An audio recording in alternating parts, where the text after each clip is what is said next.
কাৰ্যসূচী আজি কি আছিল? আমাৰ কাৰ্যসূচী আছিল আমাৰ পৰ্বতঝৰা সাব ডিভিশন ওয়াইজ জ্যেষ্ঠ নাগৰিক মঞ্চ এটা তৈয়াৰ কৰাৰ কাৰণে গঠন কৰা হ'ল।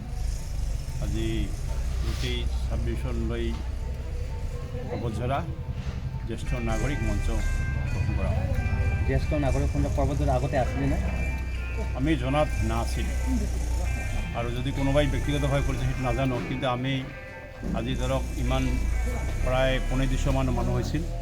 এই ২৫০০মান মানুহৰ মানে সহযোগ বা উপস্থিতিত আমি এই কমিটিখন গঠন কৰিলোঁ। কমিটিখনত কিমানজন মানুহ অন্তৰ্ভুক্ত হৈ আছে? কমিটিখনত আমাৰ ২১জনীয়া কমিটি হ'ব, আৰু যিখিনি ঠাইৰ পৰা অহা নাই সেইখিনি আমি প্ৰথম মিটিঙত সেইখিনি সংলগ্ন কৰি ল'ম। প্ৰেচিডেণ্ট কোনে? প্ৰেচিডেণ্ট হিচাপে মই ভৰতচন্দ্ৰ বৰ্মন হৈছোঁ, আৰু আমাৰ সাধাৰণ সম্পাদক হিচাপে শাহাদত হোসেন সৰকাৰ হৈছে।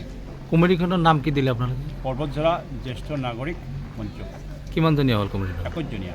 এই সম্পৰ্কে পৰ্বতঝৰা ৰাইজক কথা কি জনাব, কি মেছেজ দিব? মেছেজটো আমি এইটোৱে দি আছোঁ যে আমাৰ যিসকল পৰ্বতঝৰাত জ্যেষ্ঠ নাগৰিক আছিল, যেনেকুৱা মহিলাৰ ক্ষেত্ৰত ৮ৰ পৰা ওপৰলৈকে আৰু পুৰুষৰ ক্ষেত্ৰত ৬০ৰ ওপৰলৈকে যিখিনি মানুহ আছে, আমি সেইখন মানুহ আমি একগোট কৰি আমি একেটা পৰিয়ালৰ আজি এটা সংগঠন গঠন কৰিলোঁ। আমাৰ ইয়াৰ উদ্দেশ্যটো হ'ল আমাৰ শেষ বয়সত যিখিনি দুগ্ধদাতা আছে বা যিখিনি আমি সা সুবিধা পাব লাগে চৰকাৰৰ পৰা, এইখিনি একেলগে আমি এটা পোৱাৰ কাৰণে, চৰকাৰৰ পৰা পোৱাৰ কাৰণে আৰু একত্ৰিত হৈ থকাৰ কাৰণে আমাৰ মেইন উদ্দেশ্য। চৰকাৰৰ পৰাতো পেঞ্চন দি আছে, পেঞ্চন বৃদ্ধ পেঞ্চন দিছে, নহয় ২৫০ টকা দিছে, ২৫০ টকা দিছে। আজিৰ যুগত ২৫০ টকাই একো নহয়। এই ক্ষেত্ৰত আমাৰ মানে চেণ্ট্ৰেল কমিটিও যোগাযোগ কৰি আছে, গতিকে মই ভাবোঁ যে এইখিনি নিশ্চয় এটা আমি ফলপ্ৰসূ পাম। উচ্চতম পক্ষৰ পৰা কোনে আহিছে? আমাৰ জিলাৰ মানে আমাৰ কেন্দ্ৰীয় কমিটি চেণ্ট্ৰেলৰ পৰা আহিছে। ধন্যবাদ। এডভোকেট সুরত জামাল সরকার, মই রিটায়ার্ড প্রিন্সিপাল জালাবিলা হায়ার সেকেন্ডারি স্কুলত।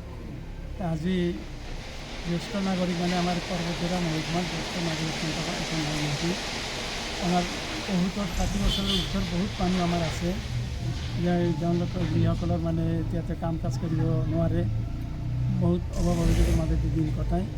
কিছুমানৰ কিছু সা সম্পত্তি যদি আছেও মানে নিজে কৰিব নোৱাৰে, কিছুমানৰ ল'ৰা হয়তো আছে যদি এজন দুজন পৃথকে খায়। বুঢ়া বয়সত এই পিতৃ মাতৃৰ যিকোনো অসুবিধাত কষ্ট দিন যাপন কৰিব লগা হয়। সেইকাৰণে আমি আজি এই সংগঠনটো গঠন কৰিলোঁ। ইয়াৰ জৰিয়তে আমি যিবিলাক অসহায় নিচলা, যিবিলাক যাৰ একো নাই, কি মানে বুঢ়া বুঢ়ী আমাৰ ৬০ বছৰৰ পৰা তাৰ উৰ্ধৰ যিবিলাক মানুহ মানে জীয়াই আছে, সেই মানুহসকলৰ কাৰণে কিছু উপকাৰ কৰাৰ কাৰণে আমি সংগঠন গঠন কৰিলোঁ।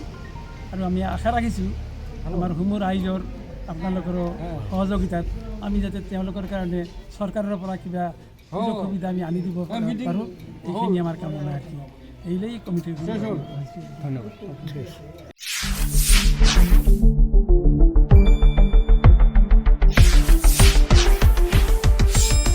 শুদ্ধ আৰু বিস্তৃত বাতৰিৰ বাবে চাই থাকক নিউজ ডেস্ক ৰিপৰ্ট।